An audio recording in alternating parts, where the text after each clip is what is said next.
Perkenalkan, nama saya Clinton Dampalat dengan NIM 220241008. Saya dari kelas 5T5. Perkenalkan, nama saya Muhammad Fatan Masloman dengan NIM 220241098. Saya dari kelas 5TI5.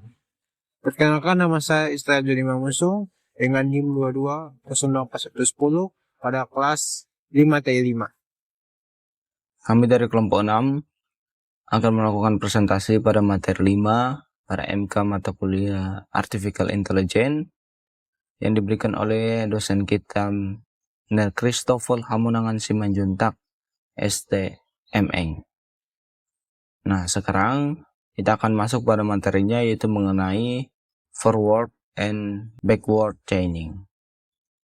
Forward and backward chaining. Nah, dari kedua ini adalah teknik inferensi yang bergerak dalam arah yang berbeda untuk mencapai kesimpulan. Yang pertama di sini untuk forward chaining, dia bergerak maju dari premis ke kesimpulan dengan menggunakan aturan-aturan yang ada untuk menghasilkan kesimpulan baru. Prosesnya dimulai dengan premis awal, kemudian aturan diterapkan secara berulang sampai kesimpulan yang diinginkan diperoleh. Nah, contoh dari forward chaining ini, jika premis awal menyatakan bahwa pasien menderita sakit tenggorokan dan ada kecurigaan terhadap infeksi bakteri, maka kesimpulan baru bahwa pasien menderita radang tenggorokan akan dihasilkan. Nah, sebaliknya dari backward chaining, dia sebagai bekerja mundur dari kesimpulan yang diinginkan untuk mencari premis yang mendukungnya. Proses ini dimulai dengan kesimpulan dan menggunakan aturan-aturan yang ada untuk melakukan premis yang mendukung kesimpulan tersebut. Nah, contoh dari background chaining ini, jika kesimpulan yang diinginkan adalah pasien menderita radang tenggorokan, maka premis yang mendukung seperti pasien menderita sakit tenggorokan dan dicurigai adanya infeksi bakteri dicari untuk membuktikan kesimpulannya. Backward chaining ini dia berguna untuk mencari penjelasan atas kesimpulan yang telah diperoleh. Nah, yang pertama sini ada mesin inferensi berputar melalui prosedur korek api. Nah, pada gambar ini menunjukkan 3 komponen utama dari mesin inferensi. Yang pertama sini ada basis data atau database. Nah, database ini dia menunjukkan atau berisi fakta yang diketahui. Dalam gambar ini basis data berisi 2 fakta, yaitu A adalah X dan B adalah Y. Yang kedua itu ada basis pengetahuan. Basis pengetahuan berisi aturan. Nah, dalam gambar ini basis pengetahuan berisi 1 aturan, yaitu jika A adalah X dan B adalah Y.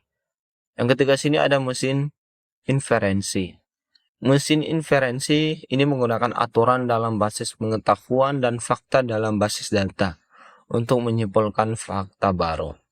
Nah, dalam gambar ini mesin inferensi menemukan bahwa A adalah X, yaitu cocok dengan bagian if dari aturan. Mesin inferensi kemudian menyimpulkan bahwa B adalah Y. Mesin inferensi ini digunakan untuk berbagai aplikasi seperti sistem pakar, perangkat lunak diagnostik, dan sistem rekomendasi.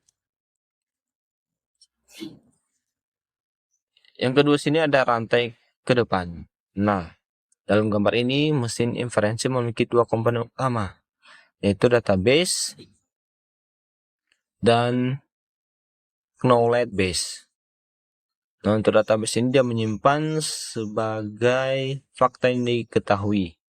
Sedangkan untuk knowledge base ini dia menyimpan aturan yang menghubungkan fakta. Nah, dari kedua mesin ini atau mesin inferensi ini, mereka bekerja dengan membandingkan fakta dalam database dengan aturan dan knowledge base. Jika aturan cocok dengan fakta, mesin inferensi dapat menyimpulkan fakta baru. Dalam contoh ini, mesin inferensi memiliki fakta A is X. Dalam database dan aturan if A is X, then B is Y dalam knowledge base. Mesin inferensi kemudian dapat menyimpulkan bahwa B is Y. Nah, dalam proses ini mereka dapat diulang untuk menarik kesimpulan baru dari fakta yang ada dan aturan yang diketahui. Ini adalah cara mesin inferensi dapat berjalan dan membuat prediksi baru berdasarkan pengetahuan yang ada. Dan ketika sini ada rantai maju XP. Nah, di sini yaitu yang pertama aturan 1.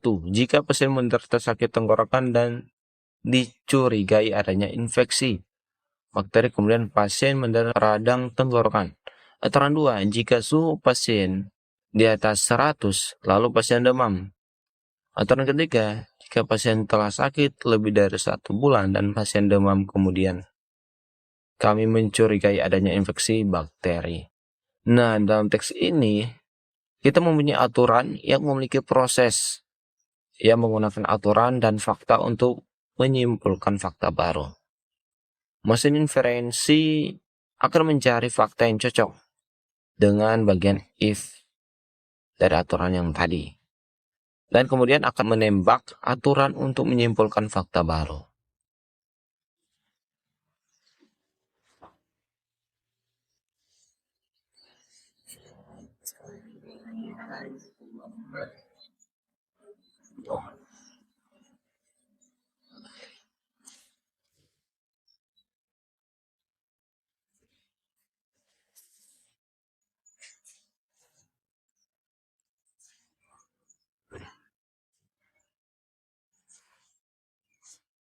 Dari setiap aturan ini memiliki proses yang menggunakan aturan dan fakta untuk menyimpulkan fakta baru.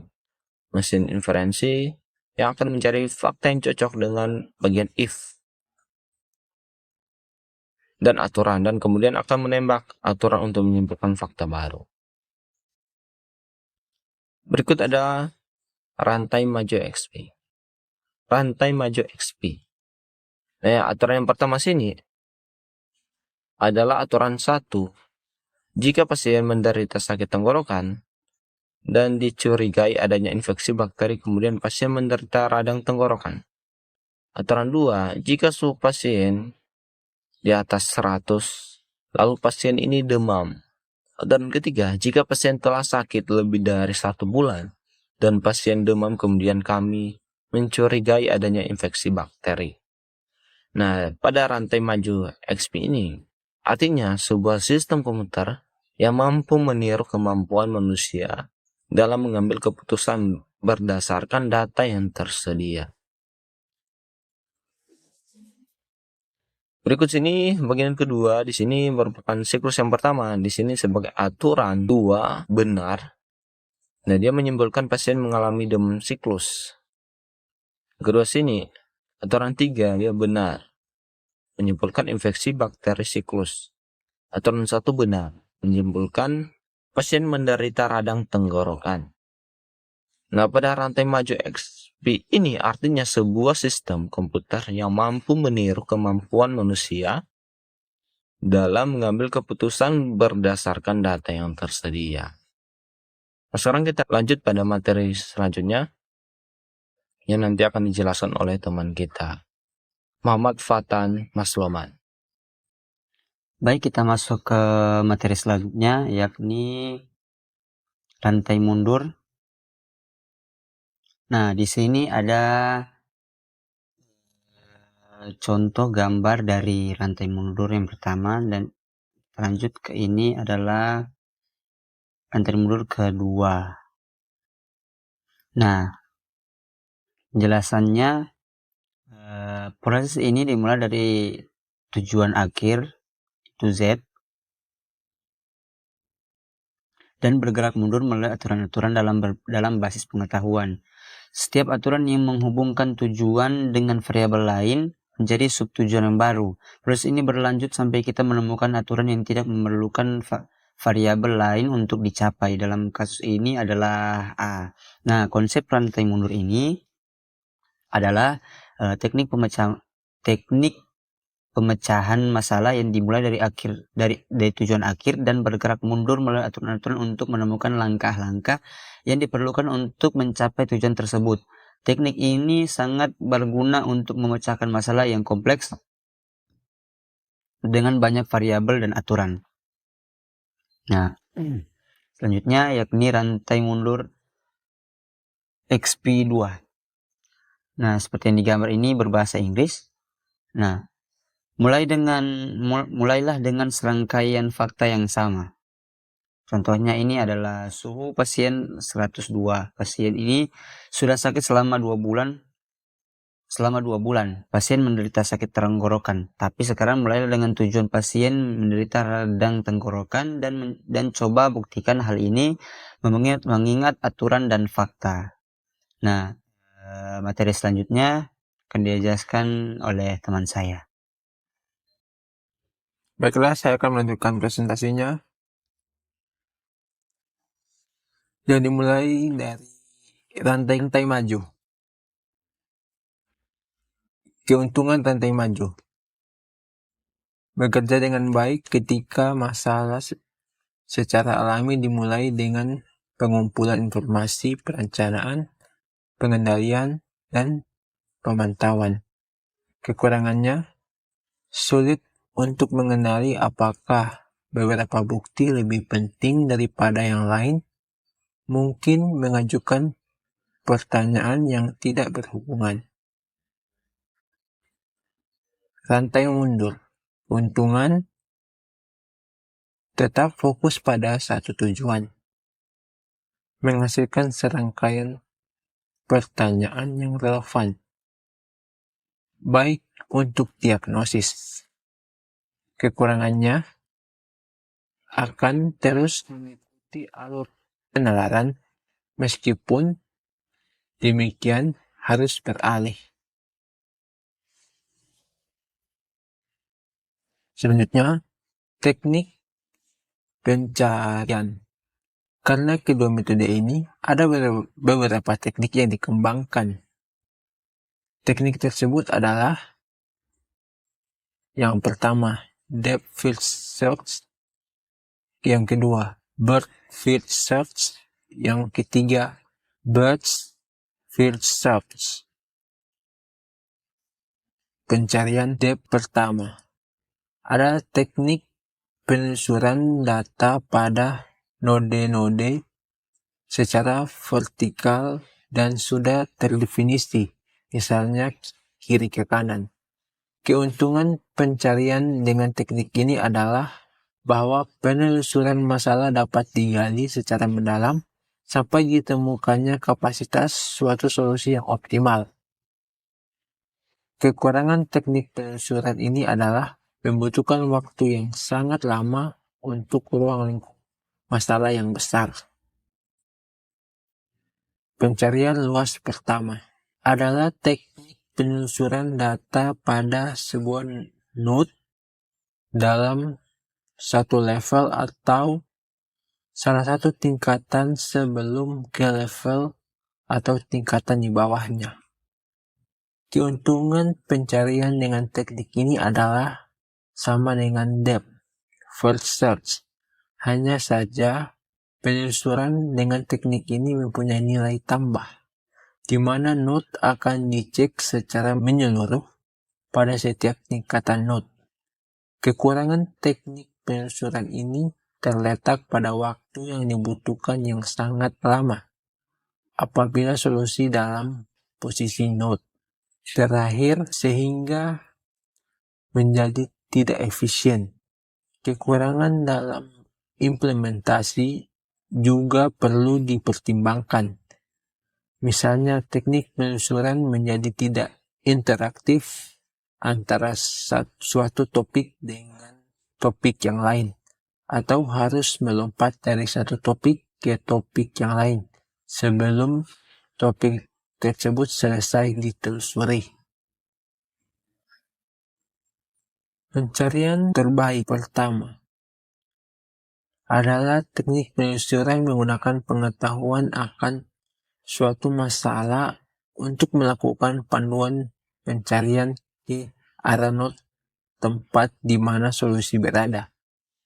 Pencarian jenis ini dikenal juga sebagai heuristik. Pendekatan yang dilakukan adalah mencari solusi yang terbaik berdasarkan pengetahuan yang dimiliki, sehingga penelusuran dapat ditentukan harus dimulai dari mana dan bagaimana menggunakan proses terbaik untuk mencari solusi.